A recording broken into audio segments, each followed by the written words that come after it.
Hey, Detroit, don't miss Street Smarts weekdays from 1 o'clock to 2 o'clock, only on W. Today's show is what OTR is all about. Johnny Cochran, the world's most infamous lawyer, squaring off against one of OTR's greatest all-time guests, John Power, Adam Copeland, a.k.a. Edge, on the verge of superstardom in the WWE, and the brilliant UFC fighter and now lawyer Dave Beneteau, one of the world's most dangerous men. We're all here to talk about minority coaches in the National Football League, athletes in pain, and so much more. Let's open the floor to opening arguments. Bring it on.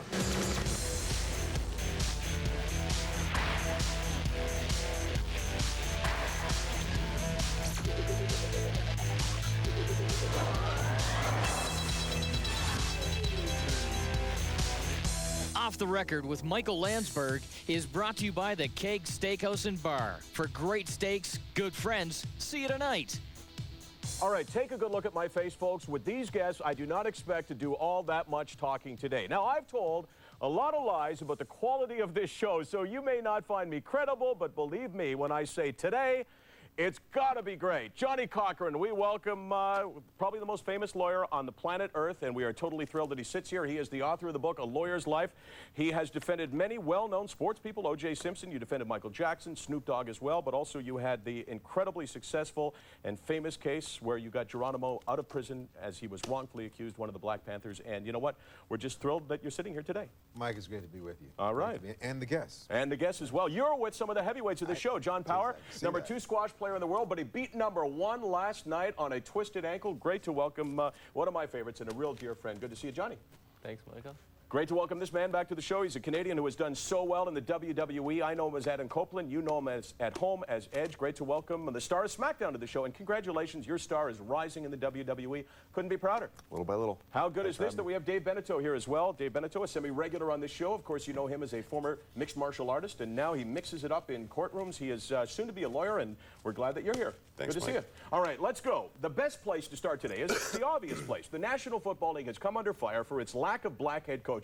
At present, there's only 2 in the league, Dungy with the Colts and Edwards with the Jets. As we've discussed on this show many times, Johnny has written a report on the issue called Black Coaches in the NFL, Superior Performance, Inferior Opportunities. It recommends that rewards be put in place for teams that hire minorities and punishments for those who don't interview them for vacant positions. Is this the right approach? Well, I've taken a position on this before, and I'd have to take the same position again. I don't think that there's any balance or there's any logical connection between a lack of black coaching positions in the NFL and punishing teams through draft picks or any other measures to enforce a quota. But Dave, it's not a quota, Dave. Here, 70% of the players are black.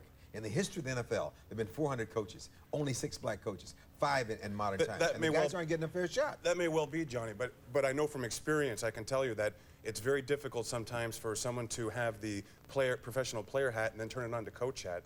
I would say to you, I would put this to you that it may be a situation where perhaps you're just not qualified for the positions. Well, no, you know what? They used to say that about centers.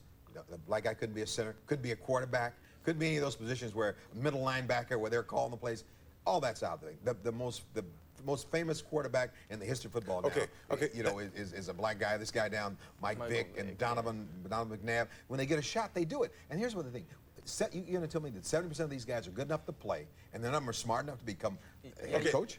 You got to look at it from the standpoint that when a guy gets to a certain level, he's clearly 70%, like you said, are black. So they've clearly proven themselves to be better than white people in professional football. So they've acquired the knowledge of being better than these people at this position. That knowledge should be used in terms of coaching it and progressing the sport. If you start talking about quotas, though, and is that to be said then that in the NBA that we have to have a quota of white players? No, because black players are better. That's a good point, Adam. Let me say something. We're not talking about players. We're talking about management. In the alternative. We're talking about management. What we're talking about, though, is a certain, whether it's management or players, 67% are players in the NFL. Fine, because they're better. Now, in the NBA, there's not many white players because we aren't that good at basketball. But let me tell you this. Let me tell you what the Yeah, problem with that argument is. That here you got all these black players, and they just haven't gotten a shot. That's the whole problem in the history of the NFL. Okay, imagine if all we're saying is interview the guys. Okay, let's take Detroit. Detroit is a losing franchise basically. Matt Millen comes out of the booth and goes up there. He never gets to interview Marvin Lewis. Marvin Lewis is the guy who led the Ravens to the Super Bowl, basically, in the strongest defense in the history of the league. He has some guy named Morningweg, who may be a very nice guy, but wouldn't you at least think that Johnny, Marvin Lewis would get an interview? Let's assume then, let's speak on the alternative then. Let's assume then for a moment that you're correct and that black coaches are getting the brunt end of the stick and they are qualified, okay? The alternative is, here's my alternative argument. Do you really think, though, that you should, as a measures of meeting that quota, you should impose, or there should be punitive measures taken as far as draft picks? Yeah, you know why I think so? Well, I think Because my I think we position is you're eviscerating the entire sport, and you're not balancing Well, you know, the let rights me of tell the you where we got the individual idea. with the fans and the other players. Well, let me tell you why. Because if they don't, the fans are going to start protesting. Let me tell you why. They haven't Let me tell you. protested after they close are. to 50, 75 years You know of what? the They haven't NFL, really though, been John. made aware of it, but they are going to be now. Let me tell you why. Here's the deal on that whole thing. I mean, it's really unfortunate. You take a black coach who doesn't get a shot. It's totally unfair. I mean, it's really un-American. Let me tell you why. Un-American, un-Canadian, for that matter. You guys watch it up here. And here's the situation. A guy like, say, an Art Shell comes in. He coaches the same team that Shanahan has coached. He turns the team around. He goes 12-4 one year for the Raiders. Doesn't go to the Super Bowl, of course. They fire him. He's out of football. Dennis Green turns it. They don't get a shot, is what I'm saying. And they understand in the league about carrot and stick. That's all we're saying. John Gruden leaves the Raiders Yeah, and goes you're to Tampa talking, Bay. You're talking You know what one happened? example, Yeah. like one example of one coach that did well and got fired, but there's a million examples of But you white. see, let me make a White point here. people. Let me jump in no, for let one me tell you, second. no. Okay, let's focus this on the whole idea of rewards and punishments. Sure, I don't rewards think and anyone's punishments, going to, yeah. you know, most people would agree that more African Americans as coaches in the National Football League would be a good thing. But the issue here is the appropriate measure right now to punish teams that don't interview And let me tell you why I think it African is. Americans. They understand draft choices. When John Gruden goes from Oakland to Tampa Bay, what do? They reward 2 first-round But draft that- choices listen, and a bunch of money. Those guys understand that. But Johnny, the effect of that, of imposing those sort of measures are potentially multi-million-dollar fines. That's what it results in. I mean, in perhaps maybe they aren't the best players. The fans don't watch the games anymore. The franchise collapses. I mean, and so how do you balance? Oh well, we got this black coach a job now, but we just ruined the entire franchise because How you gonna win the franchise? because The guy, they're going to hire the best guy. All I'm saying is give the guy a shot. The best guy, give him a shot. And they've done better in their performances. They win more games per year. They go to the playoffs more. So how are you going to lose? I don't think you lose. Would this theory be more accepted if possibly, rather than penalizing a team with draft picks, rewarding them? Take away the penalization. Well, just have you rewarding. do get a reward. If you hire a diverse group, you don't have to even hire them. But the penalty, I think, is the key. But the penalty, I think here's the it whole might be thing. more accepted by here's people the if there thing. wasn't a You penalty. get it for at least interviewing the guy. Ultimately, you can't tell these owners who to hire. But I want to at least expose them to somebody else. That's Well, the problem. You it's feel the more old boy comfortable with network. guys who you go out and drink with, you hang out with, but that may not be your But best it's all about coach, the interview you know? process, right? Yeah, But the interview problem is process. like Major League Baseball. For instance, Willie Randolph gets interviewed all the time. All the Got time, and he interviewed doesn't in get hired, Seattle. He yes. didn't make the final cut, doesn't get the Everyone job. The says Seattle that. Mariners can say, And people look at think it us, should we happen. interviewed Willie Yeah, Randolph. Yeah, they should. And that could possibly happen. But you have to start somewhere. I have to believe these owners want to win. And I figure if you want to win, if you got a Marvin Lewis, you got a Sherman Lewis, you got an Emmett Thomas, you got a Lovie Smith from St. Louis, your guy gets a But real if they shot, want to win, he's gonna why be haven't okay. they done this already then? Because I think they feel, because that's why a lot of guys never win. That's why some of these franchises haven't won anything. Because they you- haven't- Because wait, they wait. haven't Gotta hired cut you guys. guys no, off. Gotta because cut they you guys haven't off because we gotta go to expanded break. and got the best guys available. I really believe You're that. not cut off. What kind of a business is that? You're not cut off. I don't think That's a All bad- right, that's a poor let's go to business break. decision. With an observation, every time you turn around, there's Johnny Cochran. The man never takes a break, which makes me wonder, who is the hardest working man in show business? TSN.ca/OTR to vote. Johnny, you may be up there with Rudy G for being on camera, but there's only one hardest working man in show business, and we should never forget exactly who that is.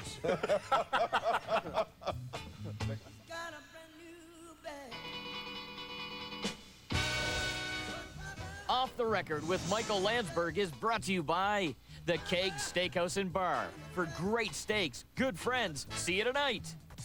My induction into the Baseball Hall of Fame into Cooperstown is not an honor I receive alone. It represents the challenges and opportunities of my career and the love and support of my family and friends, teammates, and fans.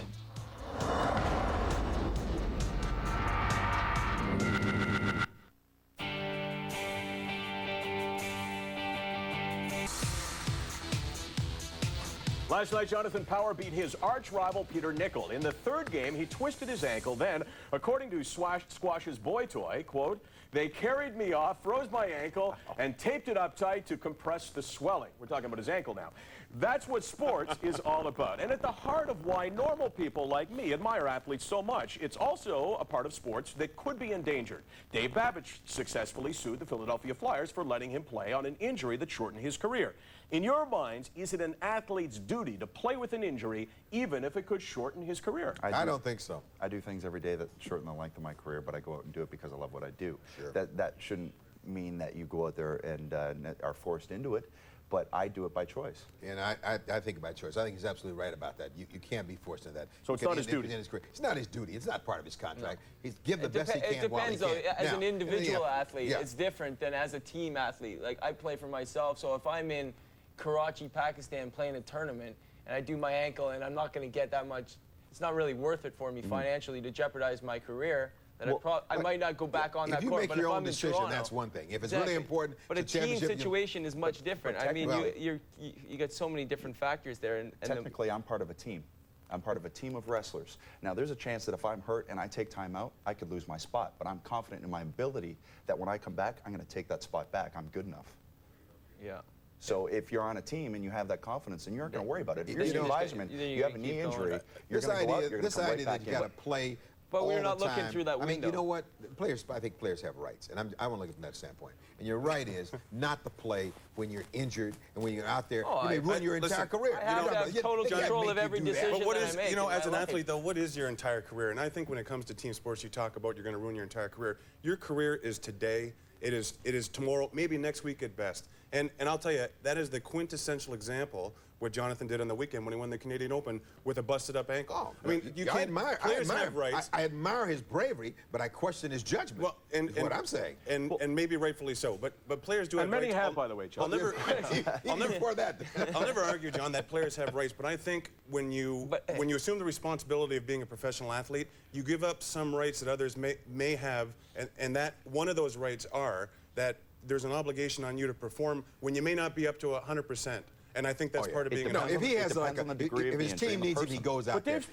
Dave's point is that it's you can't always be thinking about your next contract. No. That Well, and it that's- never that's comes. what You know it's what? about. You know often what? it doesn't. Suck You it know up what? and be an athlete. Listen, Sorry? I just said sometimes you gotta many suck it times up. you got to suck it up. But if you put yourself at risk to do this, I think that's penny wise and pound foolish. not I everyone's Bill don't think you Barocco. don't help the team if you're off and you're out of the league. But you know what? No, but Hold on. If the National Football League says no one who's going to put themselves at risk plays this weekend, there's no games. No one plays. The NFL is all about sucking it up, Exactly. playing You take through the rain, and risk, taking step some out there. chances. No, but I think And there's also- gradations in that. I But think you, there's but you gradations in that, also, though, like Mike. Vince Carter, you have to look at this at the start of the season, the playoffs, what kind of a game it is. Well, look, so look you at- assess let me the tell you something. Let me tell situation. you a good best example. okay, Johnny? Shaquille O'Neal.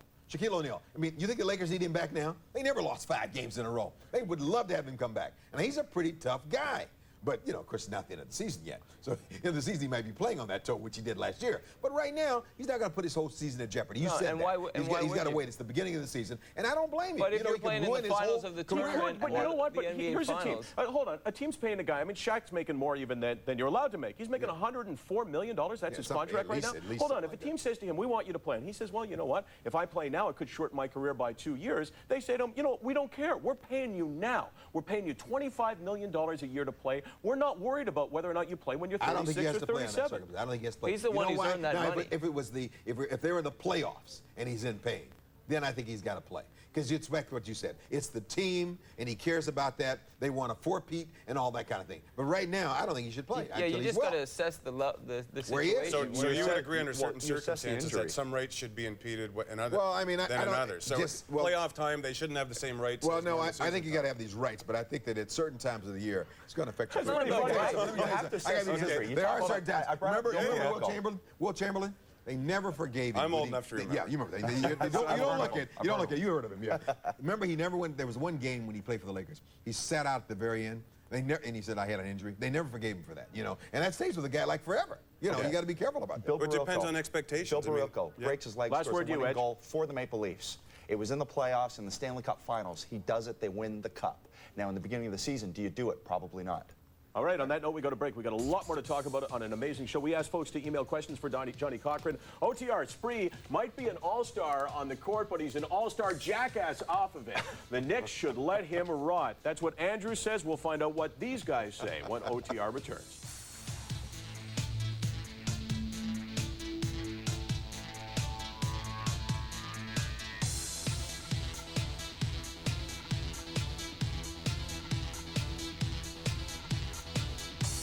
Sometimes it clouds people's personality, it clouds the way you act, it clouds the way you treat other people. So it was important for me to achieve those goals. And if you knew me from day one, if you knew me from the switch, if you knew me from the merge, it's important just to, you know, look at the whole picture.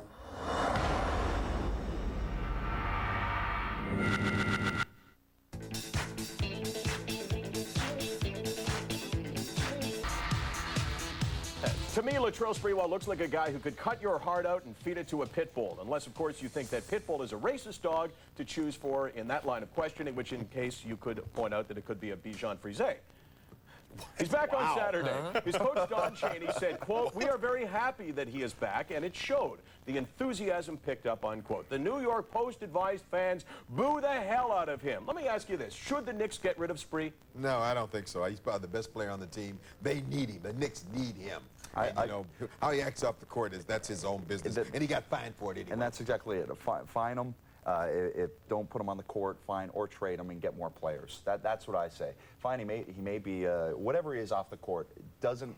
Of course it impacts, though. Of course it does. You also know that one of the biggest things about what you do, your roster, is what goes on in the locker room, right? There has to be an atmosphere of camaraderie to some extent in your locker room. So who's to say there isn't camaraderie in that locker room? I think the players like him. I think they like his competitiveness. He's a tough guy, and I think the guys like it. I think he's part of that personality. He's one of those guys the only guy with swagger on the team.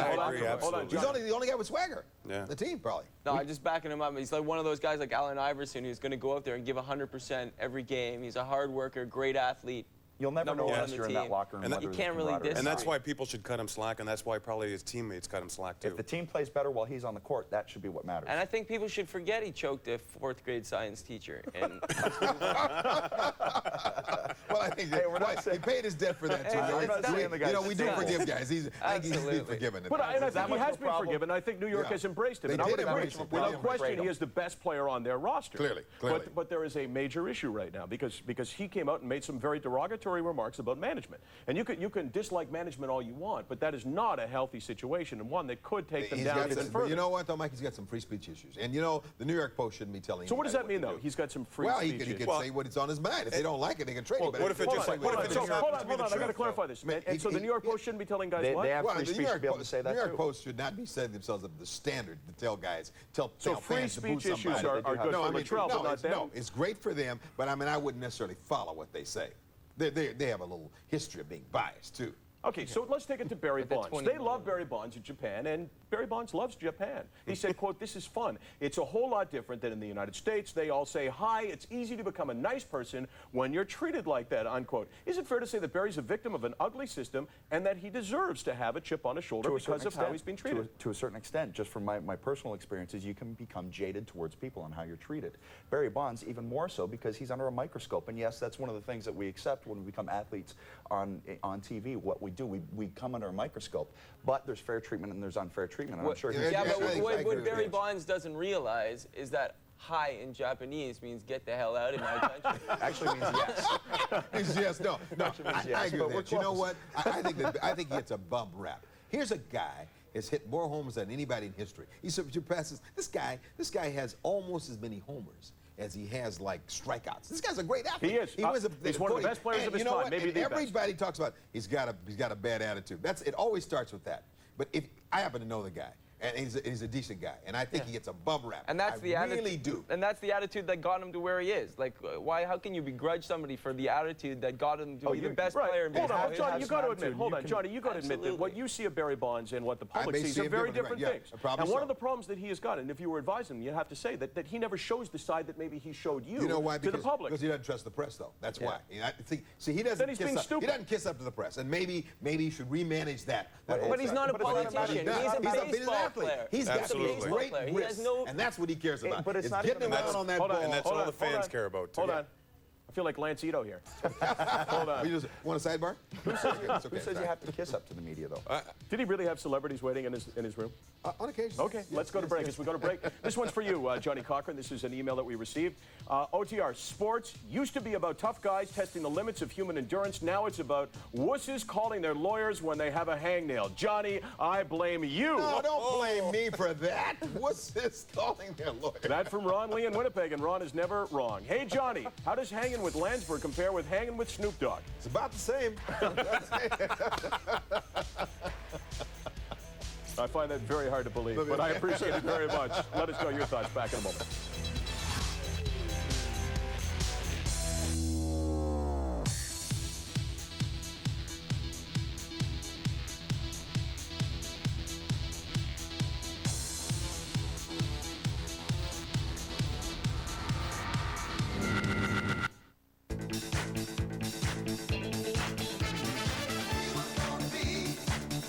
With you, Johnny Cochran, you are the king of the debate, the king of the argument, and now a king author. Tell me about a lawyer's life. It's fabulous. I love it from a standpoint of the opportunity to. And that's a totally impartial. No, call, that was my own impartial view. No, it's a book where I try to lay out my 40 years in court. And you know, people want to identify me with just one case, so it talks about all the cases I've handled. And when you say all the cases you represented, Geronimo, Pratt to which all is the such a cases. landmark case, right? Yeah, it really was. And they were talking about the wrongly convicted here in Toronto. And I think that plus a lot of other cases that you never heard of. I mean, I want people to understand that I don't represent just people who have, you know, big names or whatever. A lot of people you've never heard of. No, that's really important. And we call them the no Jays. And I love it. You know what? You're a gentleman, and the fact you did the show was a thrill for us, and it was a thrill for me meeting you. Because as those who know me, I was addicted to the O.J. Simpson trial. So you know what? This is very cool for me. Am I slobbering on you? Because I'm kissing your ass a whole lot. No, it ends right here. I'm loving it, Mike. Right Jonathan here, Power, thanks for joining us. Congratulations. Last night you beat the guy who's #1. You will reclaim that, right? Yeah, I'm planning on it. What else is going on with you? Not much. I got my shoes going on. Hold on. There's a sidebar going on over here, right? You have to ask for a sidebar. You can't just do that. I'm sorry. No, Yeah. it was Did you just call him Marsha? No. We were talking about Ruben Hurricane Carter. Okay, hold on one second. So yeah, they're cutting into your time, so you should be mad. Go ahead. I'm not mad at all. They were actually discussing my new shoes that I have out. I heard that. My shoe line. Yes. I overheard the conversation. But I got a good clothing shoe line coming out, and the shoes are available on the website, JP Squash. So check it out. You're the best. Edge, what's going on with you? And congratulations, by the way. Pay-per-view this weekend, autograph session today in a couple of minutes. Right. And And the name of the pay-per-view is? Survivor Series. And you continue Madison to hang in Square there with Garden. SmackDown. And you know what? I haven't seen you in ages. It's great to see you. And way to go. A lot of Canadians are very proud of you. Thank you. Dave Yeah, Beneteau, you're going to be an amazing lawyer. And you know, I totally admire what you did in the first block of the show, going toe-to-toe with Johnny. Thanks, Mike. Good job. You're still one of the weirdest guys I ever met. Yes, absolutely. I revel in that, too. Thanks. Exactly. We got to put a camera on the floor so you can see it. Okay. Thanks, All right. Mike. Before we go, I got to ask this question. Curtis Joseph, should he start in goal if it's up to him? What do you think, Johnny? Oh, I think so. I think he should come back here and start in goal. An athlete does that. You know, he's not afraid. He's an athlete. He's competitive. I think he starts. I think he starts. Gotta And I think his team wins. He better start because I got tickets. I don't know. That email talked about wusses, and I'm not saying Cujo's a wuss, but if he doesn't start, I gotta wonder. We're out of time. I got to say, if there's a show that does this that you can find that you like more than this, then go watch them. I say it's not out there. 4 amazing guests. We'll see you Monday on OTR. Thanks for joining us. Off the Record with Michael Landsberg is brought to you by the Keg Steakhouse and Bar. For great steaks, good friends, see you tonight. Michael Landsberg's wardrobe supplied by Grafton & Company. Get it at Grafton.